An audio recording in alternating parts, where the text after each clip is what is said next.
197 pounds. Jake Rosholt is the defending national champion. Should have his way with Mitch Kuhlman of Minnesota. He beat him earlier.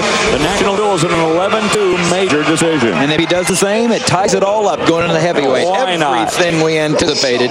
You see Mitch Kuhlman. When you see it, you see a body difference right there, because Mitch Kuhlman probably weighed in at around 180 and Rosholt weighed in at probably 197. And it's just because Kuhlman's not a 197-pounder. He just happens to be wrestling up there for the need, because Kaz from Minnesota left at semester, leaving them with a hole, Minnesota.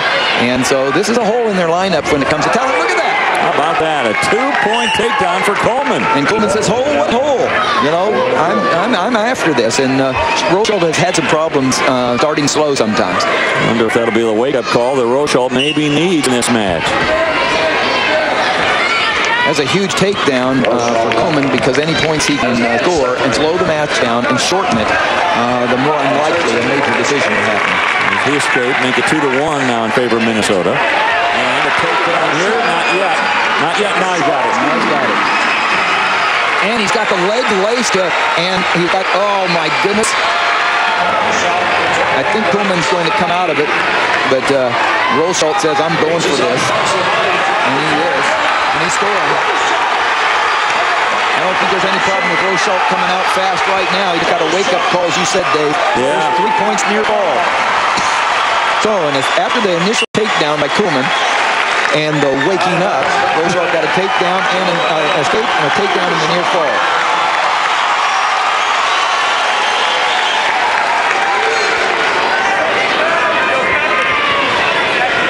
You know, the one thing about the Minnesota wrestlers, you know they're going in shape and you know they're going to wrestle hard. And that's one thing about Kuhlman. He is undersized. He hasn't done all that well at 197, but he will be in shape and he will wrestle hard.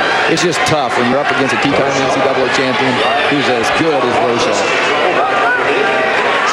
And so he's got that near wrist, putting a lot of pressure on the shoulder of Kuhlman. The fans looking for Ramirez to call the stalling, and he does. And I'm saying, okay, what are you supposed to do right there? Well, you've got that near wrist, you've got the kind of pressure of Rosholt. He's coming out front. Sometimes you're just overpowered. It's not that you're not trying to do something. That's, you know, that's the difference between whether a stall call should be made or not. He's looking up at Jim Ramirez saying, what do you want me to do? Well, that's exactly my point.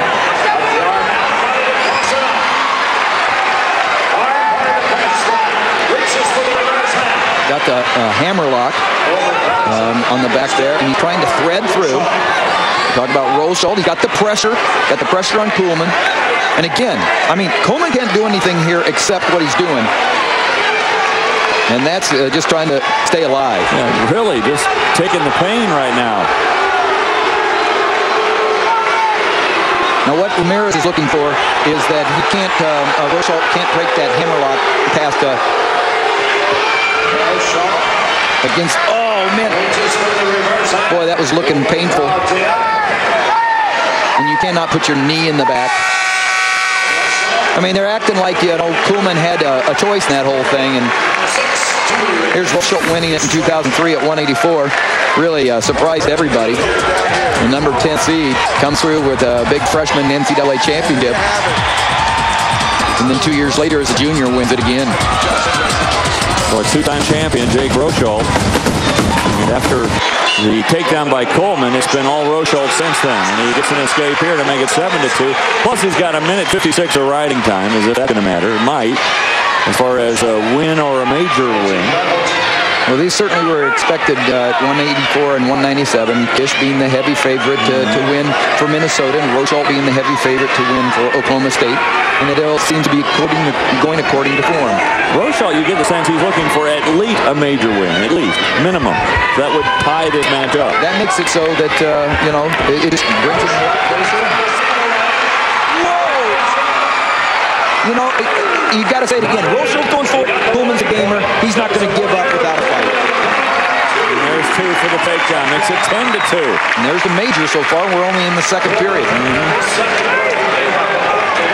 Plus, he's got that point for riding time, which I'm sure he'll have.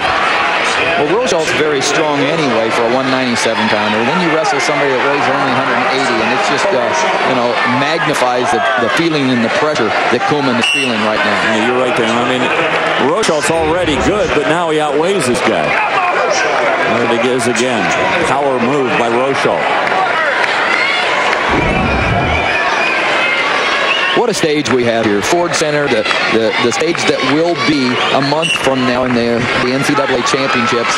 Great fans, great dual meet. Number 1 versus number 2, and it's going to come down to the heavyweight match. It is. The greatly anticipated heavyweight match between the number 1 and 2 ranked heavyweights. Just like we expected.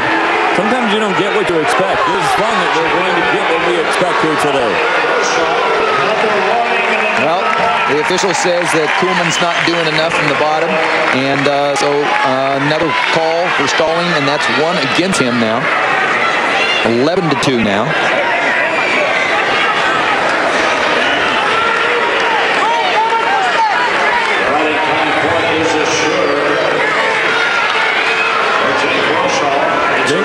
He's going for the fall now. And, it really doesn't matter one way or another because it's going to come down to the winner takes all at heavyweight. That's right. Because of that point separation, that would have mattered.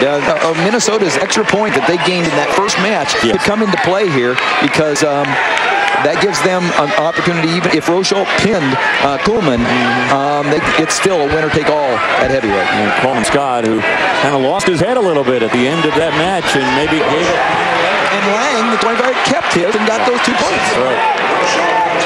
See again, Rosholt, he is so tough. But my point is Kuhlman is wrestling hard. He's staying in the fight. And that's just what you've got to do, and that's what the Minnesota wrestlers do. These are two of the premier programs in the nation, and we're not being cheated today.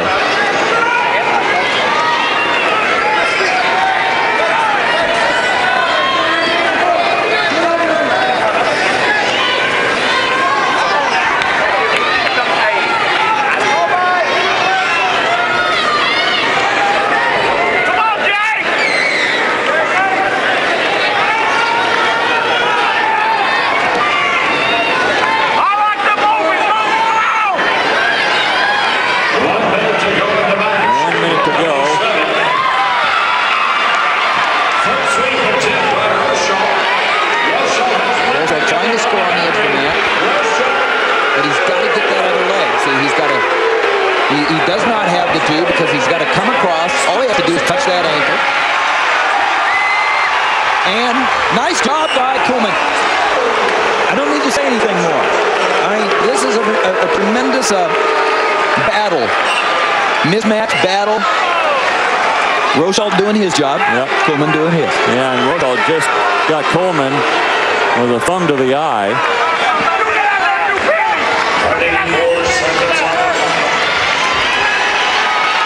What a wrestler like Kuhlman does right here is he keeps the team in the game right there from a standpoint of motivation. Look at this. Great job by Kuhlman. Now the hips are on top of Rosholt's head.